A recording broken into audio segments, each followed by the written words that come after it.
Hello, everybody, and a very pleasant good evening to you wherever you may be. We have a super special show tonight. Reach out with Ray and Steve. And I'll tell you, we're going to start the show off with a clip of one of our guests. Now, this clip, I should say, if you're a Yankee fan, or even more so, if you're a baseball fan, particularly of a certain age, you will know exactly where you were on October the 14th, 1976, when this monumental Yankee event happened. Let's roll the clip.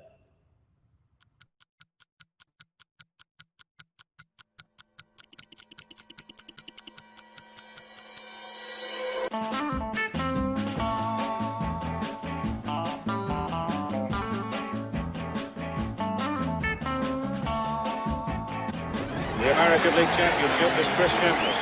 Walks to the plate. Chambliss is so hot he's got his shirt unbuttoned. He's in heat. Art Littell delivers high drive. Hits it right center field. That's gone. It is gone. Chris Chambliss has won the American League pennant for the New York Yankees. Yeah, my emotions really changed from exhilaration to fear when I hit second base because there's a lot of people all over the field. A lot happened during that run around the bases. The best thing I could do is get myself to the dugout. So that's the kind of run I had to make. It was almost like a football run where I had to run through some people. Look at the mob, Chris Chambliss. There was just no chance at controlling the crowd. Got into the dugout and into the clubhouse, and the guys said the same thing. You know, did you touch home plate? I put on a jacket, and I took two security guards. I put my arms around them, and the three of us went through the crowd and went up towards home plate, which was gone, by the way. You know, somebody stole that plate. I put my foot on that area, and that was about as official as we could do it. He had to go back and make sure he touched home plate. I tell you, what a finish to as exciting a ball game as you'll ever want to see. Oh my God! Yeah. Wow, pretty cool, huh? On the screen there. Look at these 2 millions. Boy, that happened a Oh. long time ago, huh? I remember like it was yesterday, though, man. Boy, You it's can't- hard Hey, to did you see believe. me out there? You see me out there making a path for you with my afro? Yeah. You're like a fullback there, Willie. Yeah. You was like the tackle. It took years for me to know that Willie did all that because I had to look at the video again. At the time it happened, I didn't see Willie there. But Oh, now that I see the video, Willie was running interference for me. you know what I was doing, Chris? What I was doing? I thought that if you didn't touch home plate, it wasn't going to be official. Oh, I know. I don't know why I thought that. It was the craziest thought in my mind, but I was so excited that I got out there and said, you know what, I got to make sure this guy has a pathway to touch home plate. That's why I was pushing people out of the way, like, get out of the way. You know, all of a sudden it got crazy. I said, you know, Willie, you better get out of here too, man. You know, As big as I am, I should have been blocking for you. Well, those Yankee Royal rivalries were off the hook. I mean, you seldom get that in sports. I mean, Willie, describe the intensity of those series back in the 70s. Oh, it was unbelievable, guys. You know what? Everyone always talks about the Yankee Red Sox rivalry. I thought that the Kansas City rivalry was just as intense, just as fierce, and it was just classic baseball. I've always said, although it was the playoffs, if those games that we played against the Royals were in the World Series, they would have been classic World Series games. I just felt like we just rose to a different level against the Royals because we didn't like each other. Right. And Chris, were you thinking home run when you stepped up to the plate that night? No, I had learned my lessons over the years. Every time I thought home run, I would hit a ground ball to second base. So no, I pretty much kind of react to just hitting the ball hard and whatever. He threw me a high fastball and it looked good and I swung at it. You know, but you know my. It took me a while to learn not to try to hit home runs because that usually messed up my swing. Wow. But Chris, did you think it was gone right away? Not at all. Obviously, you saw. I mean, I didn't know until who was in right field. That was McRae and Al Cowens. and Al Cowens. Cowens, Yeah. yes. He jumped when I saw him jump and didn't come down with the ball. That's the only time I knew that he didn't have it. So I didn't. It wasn't one where you hit it where you know it's gone. I wasn't sure about that one. Hey, I was sitting in the players' lounge with Grant Jackson. And Grant, remember, he had given up the Grand Slam. Feeling Tie bad. the game. And he had 3 beers in front of him, and he was crying like a baby. Okay. And all of a sudden, when you went deep, it was like the tears just disappeared. Oh, You know what I'm saying? that's I mean, classic. He had to really be feeling bad because. Oh, hey, dude, he wanted to kill himself. Oh. Okay, so you saved him that night. I was happy to do that. It was all. Jeez. Gentlemen, talk about the team chemistry in 1976, because it was different in 77 and 78, but in 76, 18 years was a long time till you guys get back to the Fall Classic. Before you get into that, the thing that bothers me is that was the first one. That was the one that catapulted the team. Right. You know what I'm saying? And people forget that year. They forget 76. Why is that? Well, I maybe because we lost 4 straight right after that to the Reds. But our club was special because we had really a combination of everything: speed, power, the great pitching, and Billy Martin's managing. It was like a magical thing. And it was the first year into the after they refurbished Yankee Stadium. It was just we just had all the tickets together, and I don't know why they don't remember us. We didn't win the World Championship, but we did the next 2 years. So I mean, we felt good about that. Well, that was like our World Championship, though, guys. I mean, yes. As electric as you're going to get, and back then we didn't have that time off between series, so we went from the playoffs right into the World Series. We were right then at the time, but I remember that team as being special, guys, because the nucleus was there. Chris, Roy White, Thurman, all these cats have been there for a while. So when Mickey and I, Sweet Lou, yes, I mean Nettles, obviously. Nettles, that's right. Yeah, we had a great nucleus. So I always felt like when they gave us this infusion of Mickey Rivers and myself into the team, it brought some speed, some youth, some aggressiveness. So we were just kind of like the last little piece of the puzzle, I thought, along with a few pitchers that we added, that kind of got us over the hump. So these guys were winners, man. All they needed was a little infusion of I think, some speed and aggressiveness. And that played right into Billy, right, Chris? He played into Billy's whole style because we were aggressive. We played hard all the time. But this team, with the leadership that we had that I just mentioned, they were primed and ready to win the championship. We just need to sprinkle a little bit of speed in there. I think that really helped a lot. Hey, a couple of years ago, Willie Randolph said to me, Chris, how do you remember everything that happened in those days? And I said to him, because you guys had to prepare for the game. When you came in, you were one of the pieces of that gigantic puzzle, and you had to prepare. I was there for the ride. I was there to see the greatest show on earth. And I took it all in, and I was having that time of my life. You know what I'm saying? Especially with you guys and the way you treated me. People don't understand that you guys, they treated me like I was one of the players. You know what I'm saying? I was just a damn bat boy watching these guys do their thing. It was what a show. Yeah, and you were a pain in the ass, really. So that's what I say. Tell him, Willie. That's what I gotta say, man. Unbelievable. But you know what? As a fan, 1974, Hank Aaron breaks the record, right? 1975, Red Sox and Reds in the World Series. But in 1976, when Chris hits that home run, that's what made me a Yankee fan, and probably thousands and thousands of people, jumped on board to the Yankee bandwagon. This is a little bitch when it comes to Chris Chambliss. Hey, Chris is my man. I got to meet him in spring training. And Willie too. Hey, Willie, in spring training, he stays at my house. And he gets up at 6 a.m. saying, "I got to meet Chris Chambliss. I got to meet Chris Chambliss." Stop. No. I'll tell you what. Chris was a great guy to be around. A lot of people don't know this, is that Chris was my first roommate. Oh, I remember that. Yes. I was a rookie. Yes. And Steinbrenner family said, you know what? We like this kid, but we need someone to teach him how to be a pro and teach him the ropes or whatever. And I remember my first year, Chris and I roommates. He taught me a lot of what I know about the game, prepared me for the game, took a lot of pressure off me.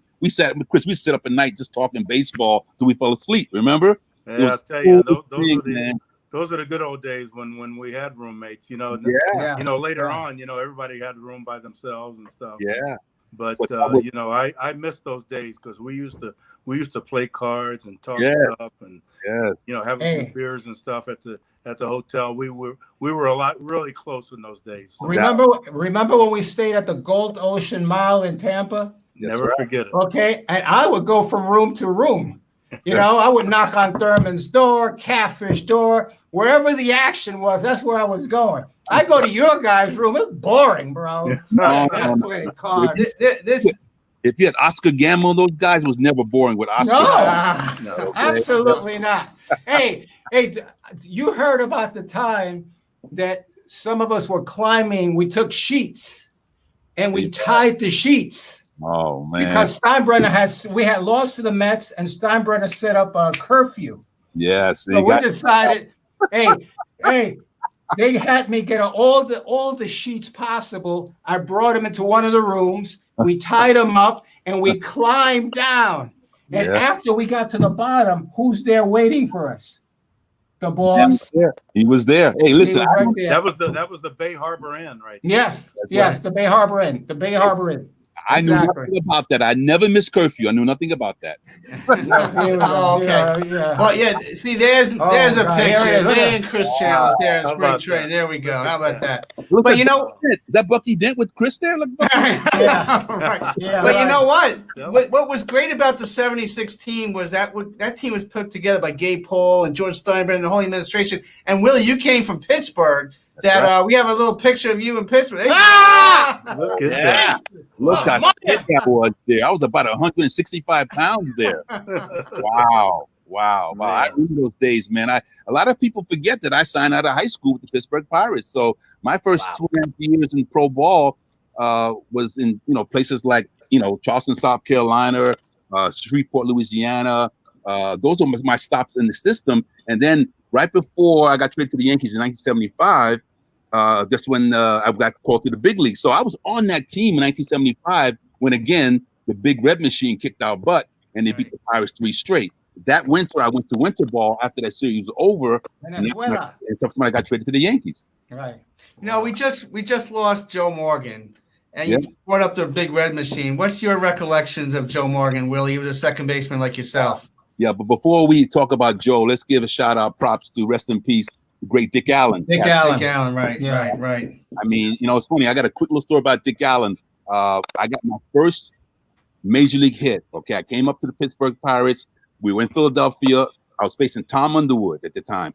The first baseman was a guy that was bigger than Paul Bunyan. It was a huge Dick Allen was at first base. I hit the ball at center field, got my first hit. I rounded first base, came back. I'm shaking in my shoes. I look at this guy who looked like he was bigger than life, okay? And he goes, son, and he gave me this bit of advice, and I'll never forget. He said, first he said, congratulations, Willie. He said, but don't ever let anybody play your position. Play every day. And I never forgot that. Even when in spring training, all those years, Chris, in spring training and Lauderdale, when we were fighting for jobs, I always never took for granted. I never took for granted that it was my job. I spent 13 years playing every day, and it's because of Dick Allen said, listen, when you go out there every day, play hard. Don't ever take for granted. Don't become Wally Pip, okay? You know what?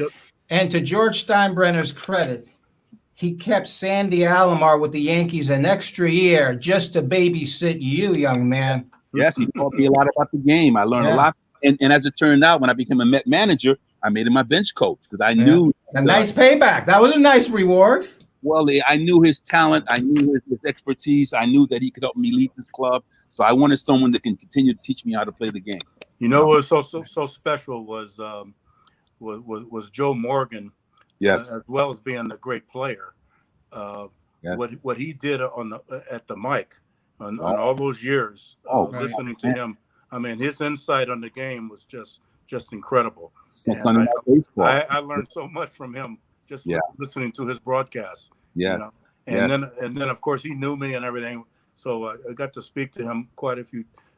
Really, in the years when we were playing him in the series, I didn't really know him that well, but later on, I got to talk to him, and he was really a special guy and very knowledgeable about the game. Yes. But I got to echo what Willie said about Dick Allen. Dick Allen as you know, he came over to the White playing for Sox. the White Sox, Right. and he was a first baseman as well as I was. So I was in awe of this guy, just like Willie was. He's one of my favorite hitters. How strong was he, Chris? Oh, He was unbelievable. His arms were like my legs. yes. Okay? Yes. They were just solid, strong, and he always wore long sleeves. Yes. You never saw his skin. He said he did that because he didn't want to intimidate the pitcher. You know, and he swung about I don't know how many ounces that bat was. 40 ounces, easy 40 ounces. 45 ounces. And he was just one of the best hitters I ever seen.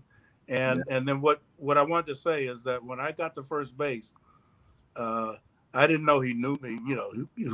I was just a kid at the time. Right. But he spoke to me, and he was so nice to me. Every time I talked to him at first base, it was a pleasure to be around him. Chris is not going to remember this. Willie, Chris is not going to remember this. But in 1974, my very first road trip as a bat boy was to Chicago. And what happened, the Yankees are playing the White Sox. A fight breaks out. Mm-hmm. Okay, a fight breaks out. Both teams are out in the middle of the field. And Snatcher, Chris Chambliss, is saying, "Be careful with Dick. Be careful with Dick." Yeah, man. Yeah. You know it. That's exactly right. You don't want to be fighting him. And back then they used to fight. Real fights. Yeah, not this baby crap today. They were throwing haymakers back in the day. That's the way they fought, man. The scariest team to get in a fight with was Detroit, though. Oh yeah, because they had Gates Brown, they had Willie Horton, and Big Don Wilson. Yeah. I mean, Don Wilson wasn't there at that time. He wasn't there then? Yeah, he might have been there, but not at this time. They had Al Kaline, all those guys. Hey, but you guys forgot to mention Alex Johnson. Oh yeah, that's right. Chris just told me stories about Alex Johnson. Oh, forget about it. We were roommates, by the way. So, that's right. Oh, wow. I knew Alex real well, and the funniest story about him is how he brought he had a radio, right? So he had this electronic book that he would keep with him, and he read it all the time. He was studying electronics, so he would take this radio and he put it in a gunny sack, and he would carry it around into the locker room and everything. And when he had free time, he would open that radio up, and he would take everything apart and then put it back together. He learned everything he could about that radio. It was something else, and what a talent! Faster than most people realize. He could run like the wind. Hey, Chris, tell him what a nice guy he really was. He really was. He had a great personality. He really did. Yeah. The one thing people hated about it was when he hit a home run, he'd come back, and how you slap everybody's hand and shake a hand. He would never shake anybody's hand. No. Wow. Hey, and you accepted it. And you accepted it. That's right. And then somebody asked him, why that's what I'm supposed to do. He would shake anybody's hand. He said because I'm doing my job. That's what exactly. I'm what I'm supposed to do. Yeah. That's what I'm supposed to do. Yeah. Well, this is Reach Out with Ray and Steve. We have the great Willie Randolph and Chris Chambliss and Robby Robinson. You said the great Willie Randolph and Chris Chambliss.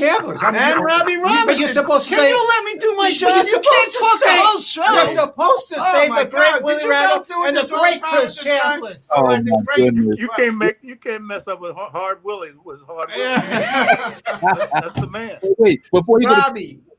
I'm sorry. You got to go to commercial first? No. We're good, Willie. No. I got to give props. I didn't really speak on my boy Joe Morgan. Joe was an inspiration to me. Being a young second baseman, there was nobody better. I mean, when you think about it, his speed, his power, defense. I mean, I would look so much forward to. We had those Sunday night games that Chris was alluding to. Joe would come down in the field. I'd be hitting fungos at that time because I become a coach. And we would just talk baseball for hours, man. I so look forward to just sitting there, just picking his brain. And he was always very open and giving to me. So rest in peace, Joe, because like I said, he was the standard. A lot of great second basemen in the game. And just to be mentioned in his name or whatever, along with him, is just an honor for me. So, we got to be good friends towards the end. I went to Cooperstown a few times for the ceremony when Reggie went in and when Mo and his guys went in. And when he was there, he always gave me time. So I always love him for that. Great show. That's great. So, gentlemen, Robbie Robinson's a big Dodger fan, just so you know, Robbie. Excuse me. Yeah. The great Robbie Robinson. The great Robbie Robinson. Okay, now introduce them. Willie and Chris are both music guys. So okay, all so right. appropriately introduce them to these All two. right, the great Robbie Robinson has been with Frankie Valli for 41 years. Willie came to a Frankie Valli show. Yes. Oh, That's Loved right. it. I met Chris I met Willie at a Frankie Valli show. It's good to see you again, Willie. And Yeah. Mr. Chambliss, Chris, I'll tell you what, it's so great to meet you because I am a super baseball fan. I am a Dodger fan, and you guys broke my hearts 2 years in a row. And you know what I'm talking about. Yeah. But it's so great. Yeah. You know, one of the things our fans that are watching tonight, the show, may not remember the fact that the Yankees are always considered to be perennial champions. If you go back to Babe Ruth, the 20s and the 30s and the 40s and the 50s, and then the start of the 60s, the Yankees were always world champions or in the series or close to it. But then there was that period of time from 1964 until Chris hit that home run in 1976 that the Yankees were not in it for a change. And so you changed the game for all New York Yankee fans and for all baseball fans. And that was a monumental home run that you hit, Chris.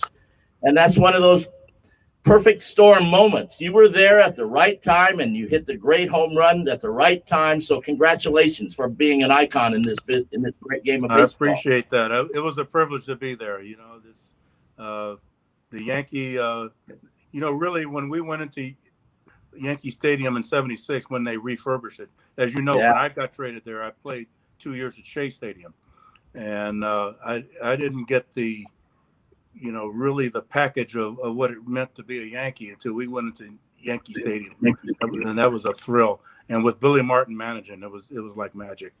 So it was a thrill to be there. well, you said you're a Dodger fan. We all know you're a Dodger fan, Robbie. And Willie hit a big home run in 1977. So let's check out his big home run, the great Willie Randolph. Let's check it out. Hard shot, left side, way back. It is gone. Home run, Randolph.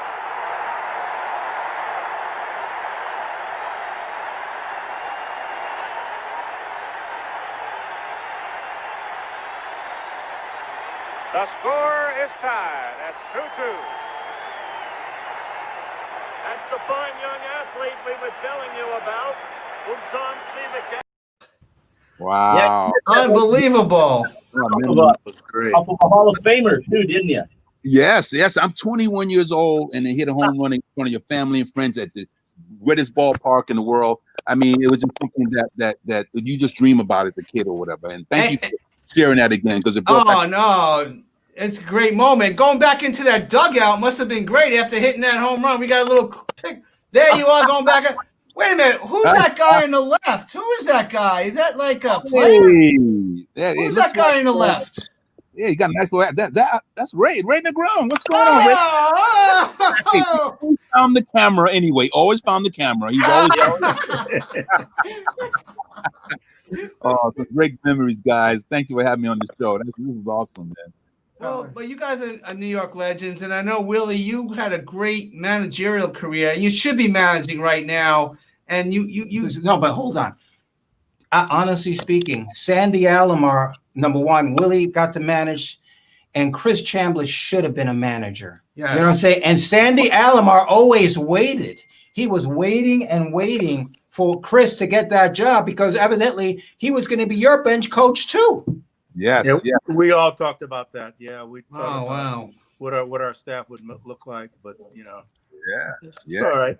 Chris, do you remember when we interviewed at the same time for the Dodgers? You were coming in one room and I was going in the other. You remember that one year? Yeah. Did you? Wow, that's crazy. You remember that? You ever interviewed for the Dodgers? No, I don't think I interviewed for the Dodgers. You the Dodgers. I did. No.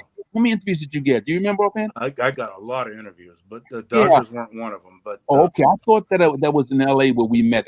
I'd been 13 myself, so I got kind of mixed up or whatever. But I interviewed with a lot of different teams. I had I remember when you went to Cleveland. You gave a very good interview at Cleveland. Cleveland, actually. yeah. You should have got that job over Charlie Manuel, to be honest with you. That was nepotism there. That's why Charlie got it over you, because you were the finalist over there. Well, I was told that Charlie had already been promised the job, even though they went ahead and did the interview. But sometimes you get interviewed just for that happened to me twice or whatever. The great Claire Smith told me in Philadelphia when Larry Bowe got the job. She goes, Willie, I know for a fact you're not going to get it, whatever. So I said, well, I cannot go. I have to go there and knock their socks off. I'll give you another one. Even I interviewed it for Oakland, and Joe Morgan was around that time, and Joe had mentioned, and he mentioned it in his book, by the way. Yeah, that I was a finalist for that position, and then the last minute, they said see you later. A lot of token stuff going on back there, a lot of token interviews, man. But there's no doubt about it. You got to go through it. You got to go through it different. You might never know when you can impress someone for the next time, maybe. Hey, how important was Billy Martin to you guys? Yeah, I've got a quick question for you too, Willie. Yeah. I'm in Los Angeles right now, and I'm a huge Dodger fan, as Ray mentioned. Well, I play for the Dodgers. I made the All-Star team in the National League for the Dodgers. Yeah. Right. Yes. And so, what year was it that you interviewed for the Dodger job? You know what? That had to be in the early 2000s because it was when I was a coach. Okay, so I remember then or whatever. So I went through like 12 or 13 different interviews, and so I'm not sure exactly what year it was, but it was around that time. We could have used you then. Yeah. Well, we could have used you then, for sure. Well, Tommy was there for a long, long time, so you couldn't get in the door with Tommy being there. Well, this is Reach Out with Ray and Steve with our musical director Robby Robinson. We're talking to the great Chris Chambliss and the great Willie Randolph. And before we get to our next great Yankee, talk about George Steinbrenner, fellas, because I know what George meant to Ray. What did George mean to you guys? Willie first. Well, as a youngster, and I first met George, like a lot of people, a little bit intimidated by him at first because you knew how he was as a person. He demanded an effort, being accountable. Over the years, we got a chance to really get to know each other. George always looked out for me, even as a coach. And when I retired in '92, wasn't sure what I wanted to do in baseball. So actually, Dean Michaels came to me and said, "Listen, man, what do you want?" I said, "Well, I don't want to do front office stuff. I want to get out there and coach the players and maybe get a chance to manage." So I went to George. George gave his blessings. I went down to Tampa to get a little crash course on how to coach third base. But George was the one that said, "Willie, what do you want to do?" He said, "Listen, you're a Yankee. We want you in the organization. If you want to stay on the field and teach, we got to find a spot for you." So I said, I was a good third base coach. I was a good base runner. So that fell in really nicely for me. But I always be indebted to George because even though he was a tough boss, he was always a guy that gave you a chance to win. And as a ball player, you know this, Chris, all you want is a chance to go to the dance. And I wouldn't trade all the other stuff that went on, whether it was the Bronx Zoo and all the stuff that went on. I didn't care because he gave us a chance to win. And over the years, we got to be really, really close. Kind of an unspoken kind of thing. George and I weren't tight like maybe Lou and Thurman was maybe. But he always respected me, and I've always had tremendous respect for him. Now, Chris, what was your take on George? Yeah, the same thing. George is intimidating, obviously, and I went through a lot with him over really the course of time. I first got traded over, and I didn't really get to meet him that much during that time, right. Except when it came time for my contract, and so during my contract negotiations, he kind of said, if you don't take this contract, I'm going to trade you and get rid of you, that kind of thing. But then later on, and this was I want to fast forward to the end of my career because I finished my career with Atlanta, and '87 was the first year I didn't play ball anymore competitively. So I lived in Jersey, still lived in Jersey, Upper Saddle River at the time. And I went to George on Old Timers Day, went up to his office, and I was asking him, for a job. I wanted to coach because I knew I wanted to coach. I wanted to manage. And so he asked me the same thing he asked Willie. He said, what do you want to do, later on, 5 years from now? I said, I want to manage. I want to manage in the majors.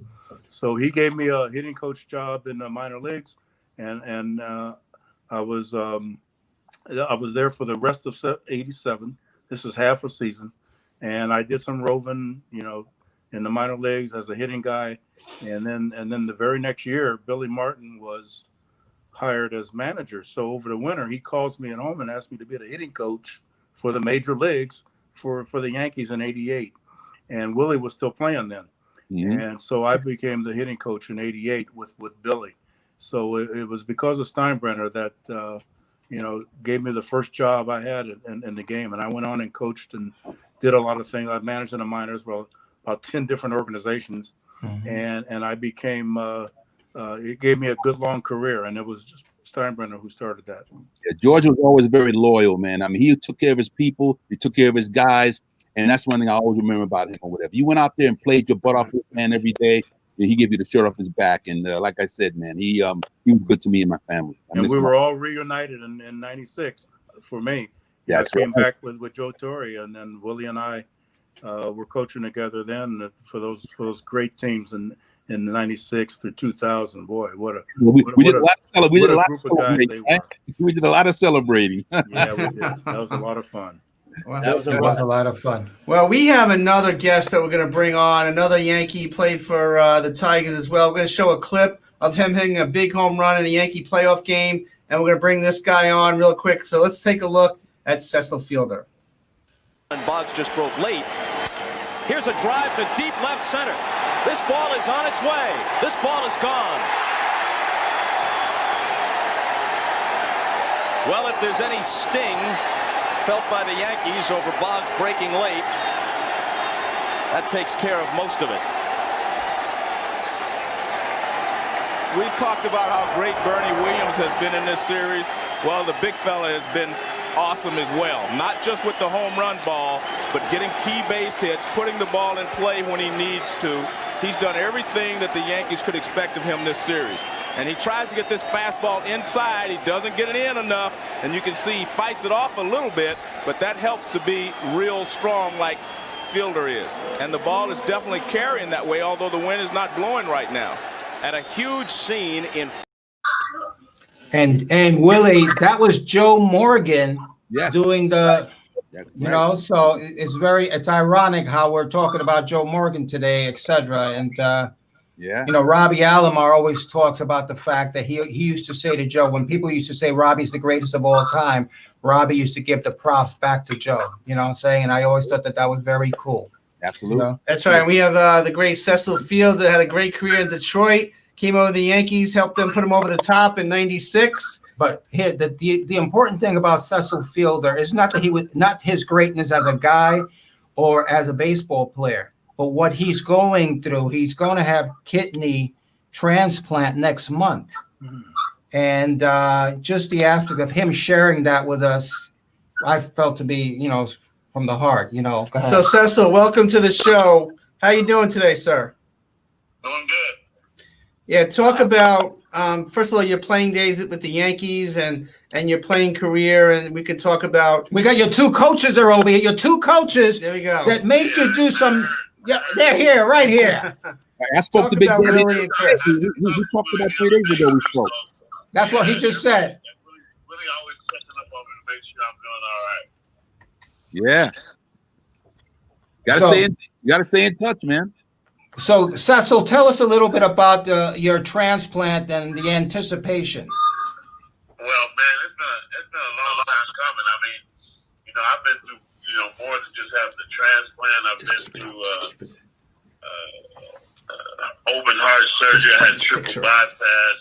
All of this stuff kind of goes along with what we're doing right now as far as trying to get the kidney to be function again so we can get back to normal life. But I've had triple bypass. I've had crazy infections. I've had blood clots. I mean, but the thing that really keeps me going is I need to wake up and see my kids the next day. I think more than anything to see the wife and the kids. That next day is a very important thing right now. I got some young ones still, and I want to be around to watch them grow. So.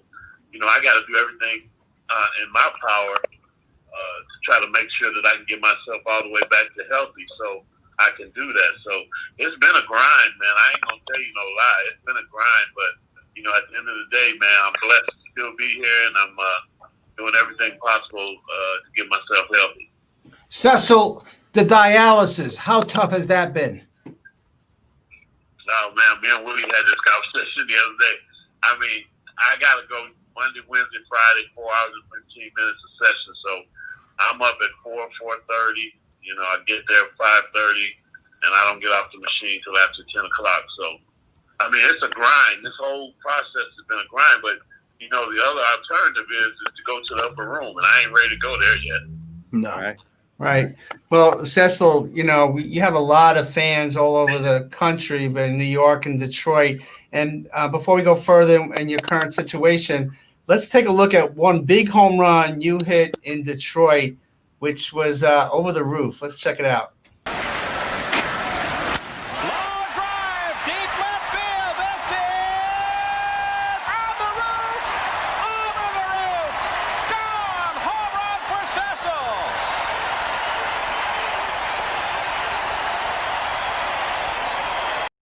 I mean, Cecil, did you know it was gone? Did you get it all?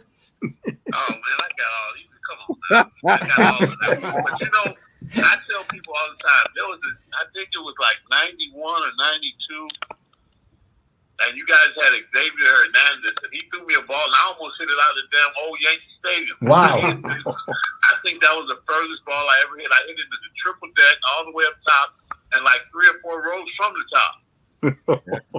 Yeah. I think that was the furthest ball I've ever hit in my life. Except, did you go out of Milwaukee's Park and County Stadium? Did you go out of there too? Did you go out of the Milwaukee ballpark too, Cecil? Yeah, that wasn't that bad. I hit that one good. Yeah, I hit that one. You got that okay.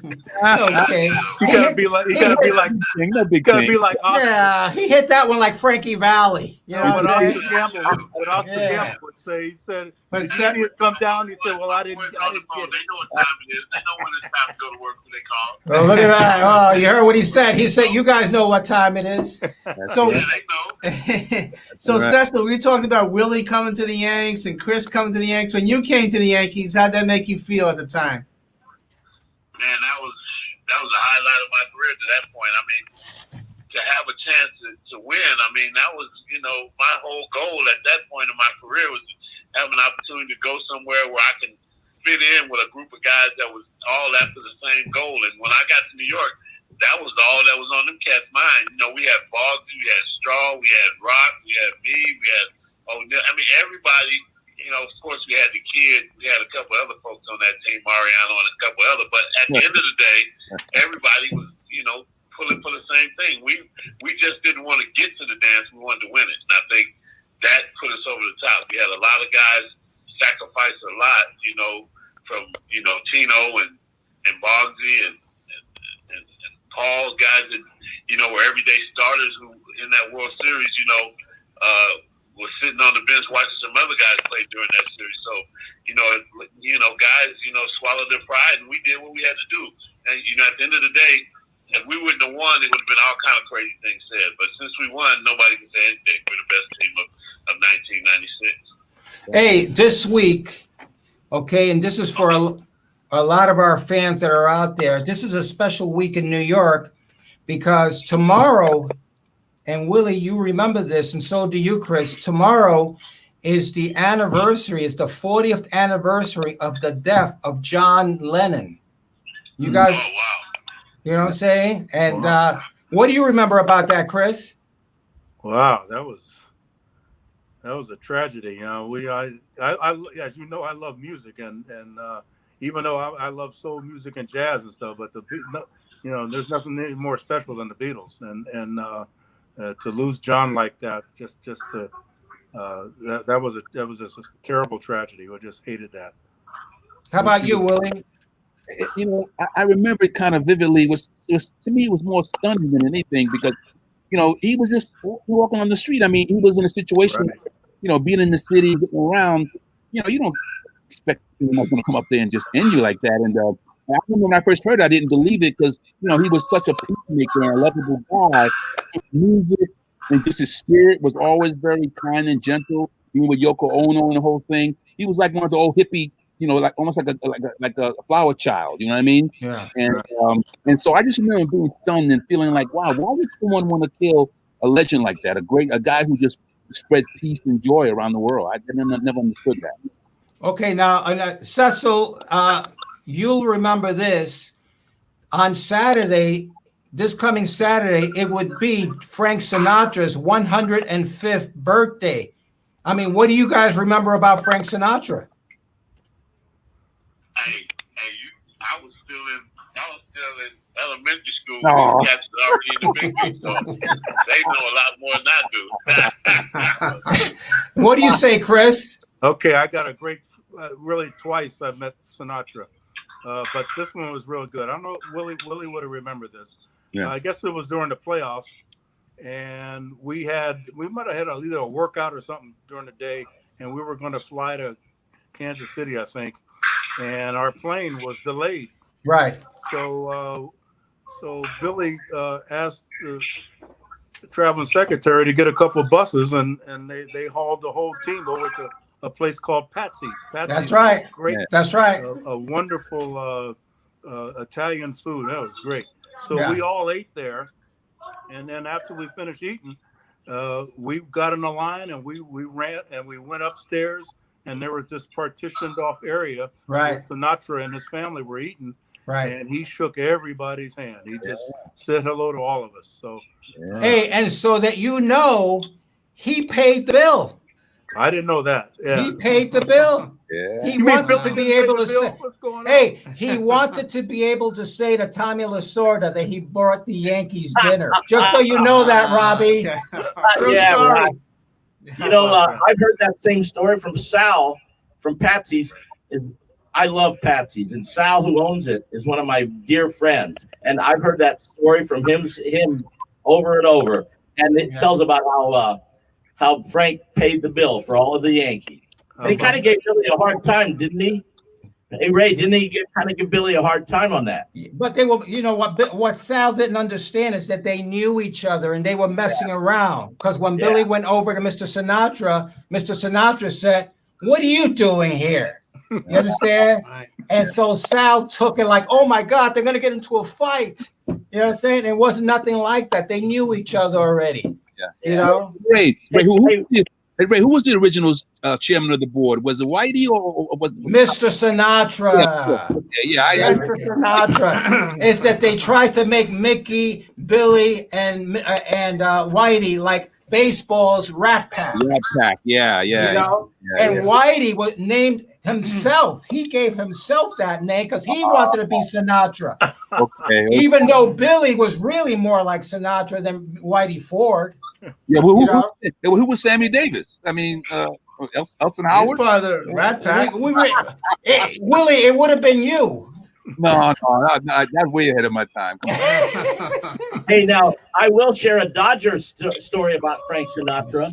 1977, when you guys beat us in the World Series, 1977 was Tommy Lasorda's very first year as the manager of the Dodgers, and Frank Sinatra came and sang the national anthem on opening day for us. Wow. Wow. There we go. Always got to get that Dodger plug in there, Robbie.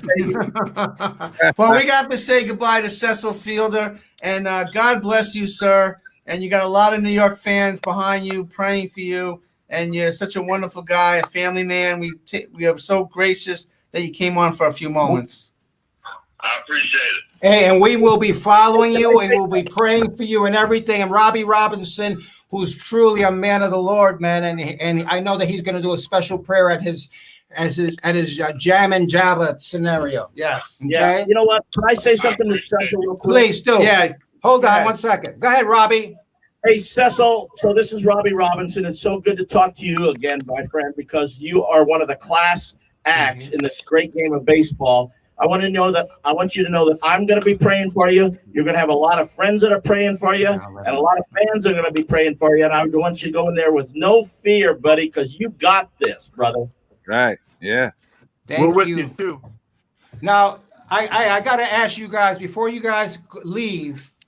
What has nutrition meant? What has nutrition meant to you? What did it mean at that time? At that time, we were sloppy eaters and all that kind of stuff. What would have it meant now?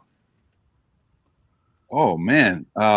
Well, I don't know if I would have changed much. I mean, geez, we weren't trying to look like Arnold Schwarzenegger in our uniforms. I mean, we were ball players, man. And to me, if you stay lean and quick, that's what baseball is all about. I mean, again, we had our cheeseburgers. I mean, we ordered McDonald's for the game, stuff like that, but my wife is always a great cook. So when I got home or when I was on the road, well, Chris and I, we go to the best restaurants in each city, whatever. We go out, to theatrical places in the Cleveland, or Roy White would take us to the finest dining places. My wife is a great cook. So I don't know if I would have changed anything. You can have a little grease every once in a while. Nothing wrong with a cheesy cheeseburger. Nothing wrong with that. In those days, I know Chris ate a bunch of cheesies. in those days, we were so young, we could burn off anything.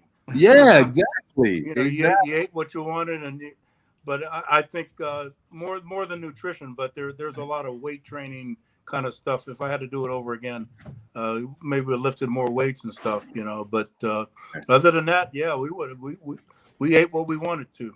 So gentlemen, I want to thank you so very much for joining. This show goes on BronxNet, so about 1 million people get to check this out. So you're really, helping, making people happy in the lives in the Bronx, which we're all going through some difficult times. So thank you for reliving some great memories. All right, our pleasure. Well, thanks for having us, man. I had a blast, man. Anytime. Good time. All right. How about tomorrow? Tomorrow. Yes, tomorrow. So before we get. Go ahead. Robby, go ahead. You have a show coming up. Why don't you talk about your show? My show is tomorrow night, 6 o'clock California time, 9 o'clock Eastern time. It's my once a year. It's going to be the 29th year that I have hosted Jams for Jesus. It's an all-star cast of the best musicians in the world, and it's going to be co-hosted with me, by me and my collaborator, Sarah Nimitz, as you guys know.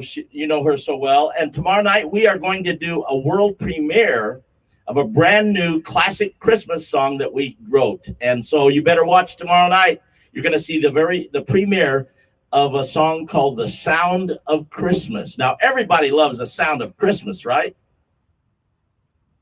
So, Robby, you did such a great. Okay, we got a little. I love that shot of Ray. Could we see that again? Ray's butt. But anyway, we have two young ladies here, Lulu Silver and Christine Pipia, and we're getting the mic straight here. So, ladies, welcome to the show. Hi, thank you for having us. Good. Thank you so very much. And you brought gifts with you, but Pips Prep. Talk about Pips Prep. So Pips Prep is a meal prep company that I created to basically allow people to eat healthy and feel good about themselves. Because when you eat good, you feel good. And I wanted it to be able for people to customize it how they want to eat their food. So they can pick their protein, they can pick the carbs, whether it's a vegetable, sweet potato, rice, and then whatever other vegetable they want to add into it. And, coming from my background in bodybuilding, we eat a certain way to get to a certain goal.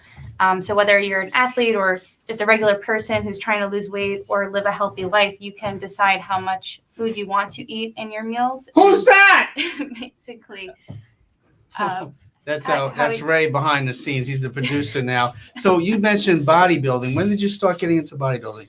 So bodybuilding started about a year and a half ago. Wow. I've always been active in the gym and playing sports throughout my life, and I danced, but to take it really serious was around August of 2019, and my first show was in November of 2019. Oh, okay. So I was supposed to do a show this year, but due to COVID and gym shutting down, we decided not to do a show and just push it back till next year. Wow, that is great. And Lulu, you're an EMT, correct? Paramedic. So talk about your profession, why you do the things that you do.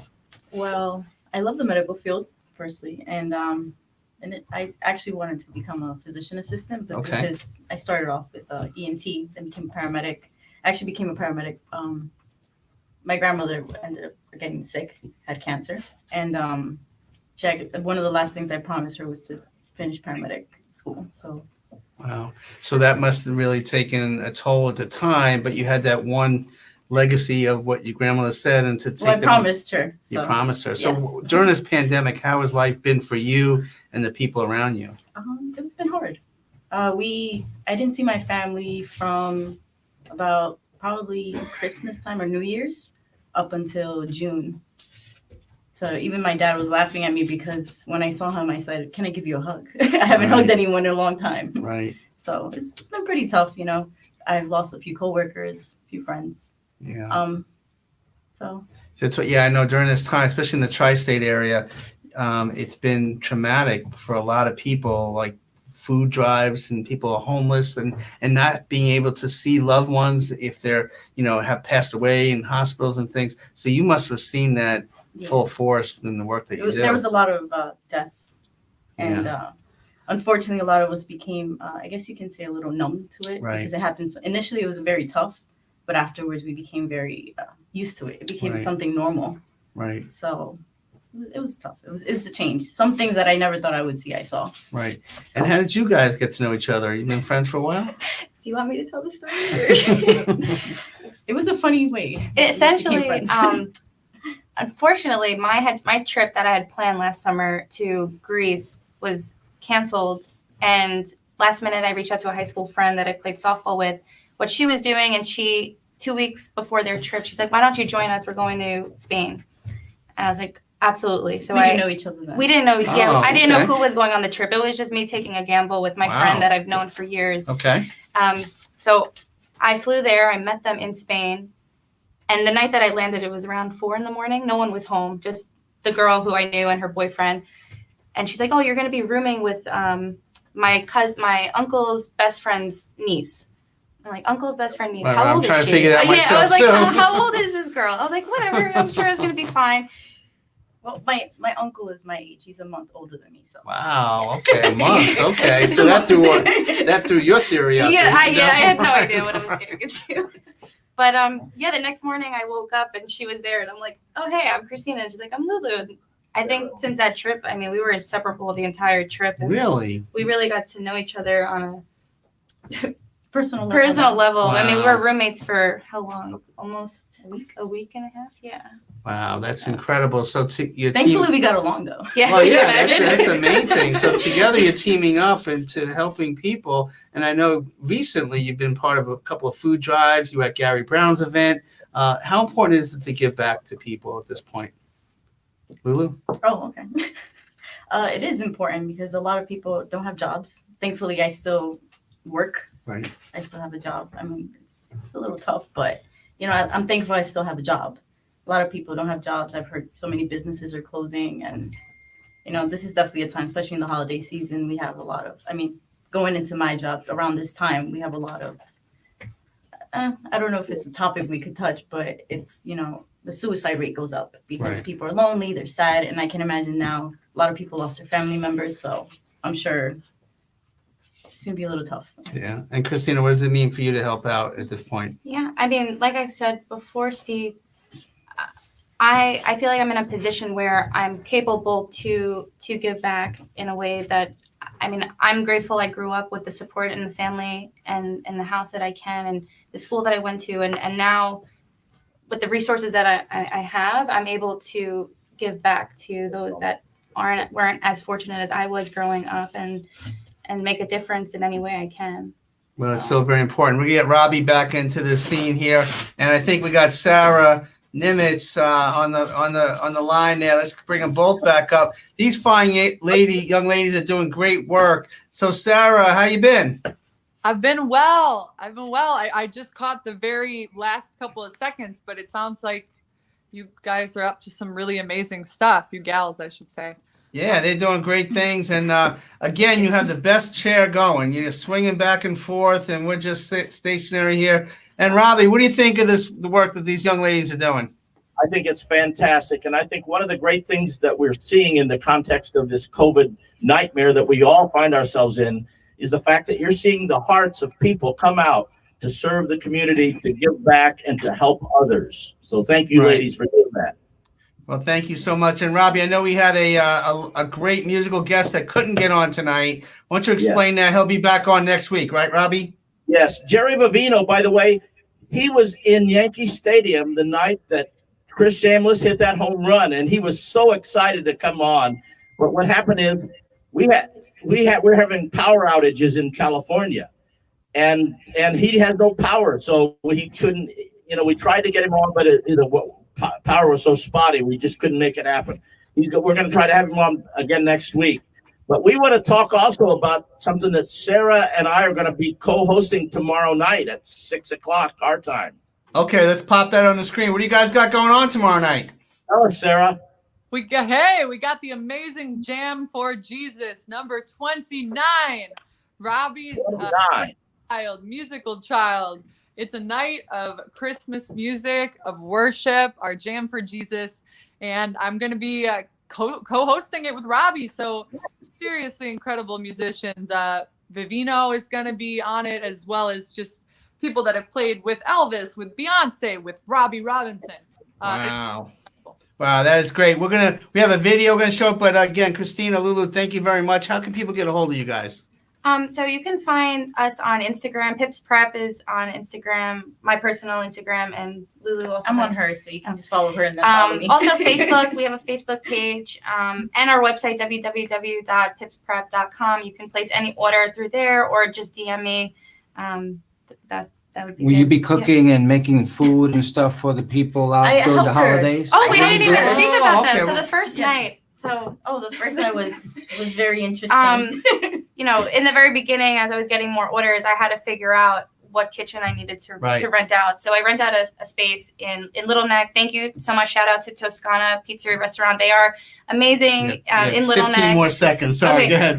But Pips Prep, we were there for how many hours? From 10 p.m. until 7 in the morning the first night.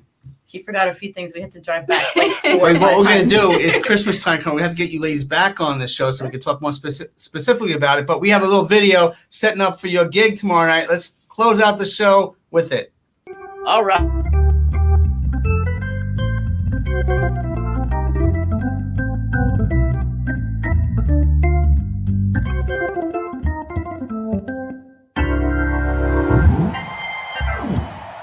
Hey, Sarah,